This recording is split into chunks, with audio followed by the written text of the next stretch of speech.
बिस्मिल्लाहिर्रहमानिर्रहीम। अस्सलामुअलैकुम नाज़रीन इकराम, नई वीडियो में आपको खुश आमदीद कहते हैं। साबिक अमरीकी सदर डोनाल्ड ट्रंप का जो बाइडन पर इल्ज़ाम कि वो अपनी पॉलिसी से सऊदी अरब को कमज़ोर करके ईरान को मजबूत कर रहे हैं। ईरान एटमी हथियार बना चुका है और उसे मजीद शय मिली तो वो किसी वक्त भी धमाके कर सकता है। यमन की जंग में सऊदी अरब की इमदाद बंद करना किसी पागलपन से कम नहीं है।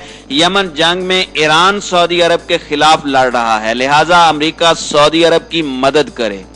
दूसरी जानिब अरबों के लिए मुश्किल वक्त शुरू। यमन जंग हारने के साथ साथ अमेरिका की जानिब से मोहम्मद बिन सलमान पर शिकंजा मजीद तंग होने लगा।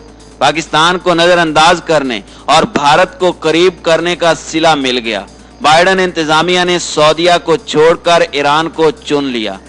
वीडियो की तफसील में जाने से पहले तमाम दोस्तों से गुजारिश है कि वीडियो को आखिर तक मुलाहिजा करें ताकि खित्ते में तेजी से बदलती सूरत हाल से आगाह रह सकें।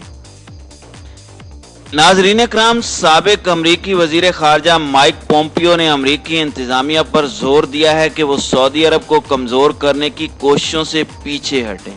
अरब न्यूज को दिए गए एक खुसूसी इंटरव्यू में माइक पोम्पियो का कहना था कि सऊदियों को अपना दिफा करने की सलाहियत से इनकार करना सिर्फ पागलपन है और इससे इस हिम्मत का अंदाजा होता है जो ये इंतजामिया ले रही है। उनका मजीद कहना था कि ईरानी क़यादत अमरीकी कमजोरियों से फायदा उठाने का तरीका समझती है और इसको रोकने के लिए मुस्तकिल मिजाज पैगाम और कीमत अदा करवाने के लिए तैयार होने की जरूरत है। पोम्पियो ने बाइडन इंतजामिया की यमन में हौसी मलेशिया को दहशतगर्द करार देने की भी सख्ती से मजम्मत की और इस बात की निशानदही की कि इसमें कोई भी इख्तलाफ नहीं करता कि हौसी दहशतगर्द हैं और कोई भी इस बात से इख्तलाफ नहीं कर रहा कि ईरानी उनकी पुश्तपनाही कर रहे हैं। इंटरव्यू के दौरान उन्होंने मुतअद्दिद अहम उमूर पर रोशनी डाली जिनमें सऊदी आबादी और तेल के बुनियादी ढांचे पर हमलों में इजाफों, बाइडन इंतजामिया की खारजा पॉलिसी के इकदामात के बारे में ईरानी ख्यालात, यमन में इंसानी बहरान को बढ़ावा देने में हौसियों के किरदार और ट्रंप इंतजामिया का अमेरिका और सऊदी ताल्लुकात को संभालने जैसे मामलात शामिल हैं। पोम्पियो ने इंटरव्यू के दौरान कहा कि आखिर में ईरानी क़यादत, सुप्रीम लीडर आयतुल्लाह खामनाई और उनके इर्द गिर्द मौजूद सभी लोग एक चीज समझ गए हैं। वो ताकत को समझते हैं और जब वो कार्रवाई करते हैं और उन्हें कमजोरी नजर आती है या फिर उन्हें तसल्ली नजर आती है या उन्हें तवक्को होती है कि मुतमईन हो जाएंगे तो वो काम जारी रखेंगे। बाइडन ने दो टोक अंदाज में खबरदार करते हुए कहा कि तो चाहे ये वो मिसाइल हमले करें जिनकी पुश्तपनाही ईरान कर रहा है या बैनुल अक़वामी जौहरी तवानाई पर दबाव डालने की कोशिशें हों, हम सब जानते हैं इनका खुफिया प्रोग्राम, खुफिया साइट्स जहां इनके पास बड़े पैमाने पर तबाही फैलाने वाले हथियार थे जिनका ऐलान नहीं किया गया था। ये ऐसी चीजें हैं जो हम देखते रहेंगे। न सिर्फ अमेरिका बल्कि पूरी दुनिया और E3 यानी बर्तानिया, फ्रांस, जर्मनी का कहना है कि बहुत हो गया, अब हम ऐसा नहीं होने देंगे। पोम्पियो रियासत कैंसास से कांग्रेस के रुकन थे जिन्होंने डोनाल्ड ट्रंप के दौरे सदारत में CIA के डायरेक्टर की हैसियत से फराइज सर अंजाम दिए और फिर 2018 में उन्हें सेक्रेटरी ऑफ स्टेट यानी वजीर खारजा की हैसियत से तैनात कर दिया गया। उनके दौर में अमेरिका ने ईरानी हुकूमत को तनहा करने के लिए ज्यादा से ज्यादा दबाव की मुहिम अपनाई और अमरीकियों को महफूज रखने के लिए फौजी हमले का ऑप्शन खुला रखा। पोम्पियो ने अमेरिका को पहली तरजीह पर न रखने के सिलसिले में नई अमरीकी इंतजामिया पर तनकीद की है, खास तौर पर मशरिक़ वुस्ता के तनाजुर में। उन्होंने अरब न्यूज को बताया कि वो चीज जो उन्हें परेशान करती है वो सिग्नल्स नहीं है जो बाइडन इंतजामिया भेजती है, बल्कि उनके तहफ़्फ़ुज़ात की वजह पॉलिसी की सिमत है जिसकी जानिब उन्होंने इशारा किया है कि वो जाने का इरादा रखते हैं। नाज़रीन इकराम, अमेरिका में जब भी हुकूमत तब्दील होती है जरूरी नहीं कि कौमी पॉलिसियां भी बदल जाएं, लेकिन 4 साल पहले डोनाल्ड ट्रंप ने अमेरिका को अथल पथल करके रख दिया था और इसकी तलाफी के लिए नए आने वाले सदर जो बाइडन को बड़ी तब्दीलियां करनी पड़ी हैं। ट्रंप ने तो अपने हमसाया ममालिक और यूरोप के साथ भी ताल्लुकात मुनक़ते कर दिए थे जिनको बाइडन बहाल करने में लगे हैं, लेकिन सबसे बड़ी तब्दीली मशरिक़ वुस्ता में नजर आ रही है। ट्रंप ने अपने दौर में सऊदी अरब और उसकी इत्तेहादी अरब रियासतों के साथ बहुत अच्छे मरासम रखे थे। ट्रंप के दौर में सऊदी अरब में वली-ए-अहद मोहम्मद बिन सलमान ने अमली तौर पर इक़्तिदार पर कब्जा कर लिया था। ट्रंप ने उसको कबूल किया और तमाम राब्ते शहजादा मोहम्मद बिन सलमान के साथ ही रखे। इस दौरान सऊदी अरब के कतर के साथ ताल्लुकात इस हद तक खराब हो गए कि सरहदें और फिजा भी बंद कर दी गई। साथ ही ट्रंप के इक़्तिदार के आखिरी दिनों में अरब रियासतों में इसराइल को तस्लीम करने और सफारती ताल्लुकात कायम करने की शुरुआत हुई। सबसे अहम मुत्तहिदा अरब अमारात का फैसला था, उसके बाद बहरीन और ओमान ने भी इसकी पैरवी की।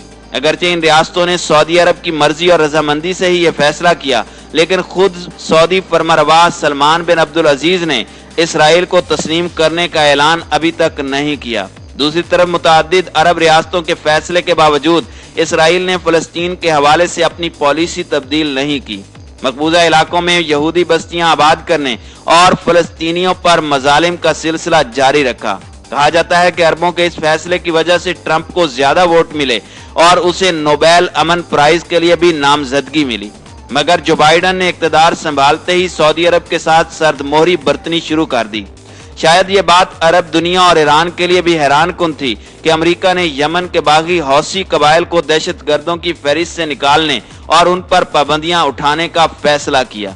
सऊदी अरब के लिए ये एक बड़ा झटका था। इसके बाद आला सतह के राब्ते सिर्फ शाह सलमान के साथ रखने और वली-ए-अहद शहजादा मोहम्मद बिन सलमान को नजरअंदाज करने का फैसला भी खुशगवार नहीं था। और इसके साथ यमन की लड़ाई में सऊदी अरब को अमेरिका की तरफ से असले की फराहमी रोकने का भी फैसला किया गया। फिर सुना है कि तुर्की में सऊदी कौंसल खाने में सऊदी सहाफ़ी जमाल खशोगी के मुबैना कत्ल की नए सिरे से तहकीकात हुई हैं। ये तमाम अमरीकी फैसले सऊदी अरब के लिए मायूस कुन हैं।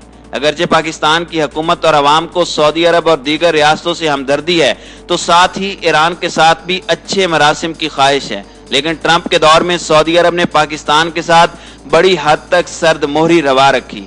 कश्मीर पर भी भारतीय इक़दामात की मजम्मत नहीं की गई, जबकि पाकिस्तान की मुखालफत के बावजूद भारत को इस्लामी ताउन तंजीम OIC के इजलास में बतौर मुबस्सिर शिरकत की दावत दे दी। एक तरफ भारत में सरमायाकारी शुरू की, तो दूसरी तरफ पाकिस्तान को दिए गए $2 अरब भी वापस मांग लिए गए। पाकिस्तान ने चीन की मदद से $1 अरब तो वापस किया, लेकिन जब से अमेरिका में हुकूमत तब्दील हुई है, सऊदी अरब का पाकिस्तान के बारे में रवैया भी तब्दील हो रहा है। अब न सिर्फ सऊदी अरब और मुत्तहिदा अरब अमारात ने भी $1 अरब की वापसी 1 साल के लिए मौखर की, इन ममालिक में पाकिस्तानियों के साथ सलूक भी बेहतर हो गया है। ये अच्छी अलामात हैं और हमारे अरब भाइयों को ये एहसास हो गया है कि अमेरिका और यूरोप उस वक्त तक दोस्त रहते हैं जब तक उनका मफाद पूरा ना हो।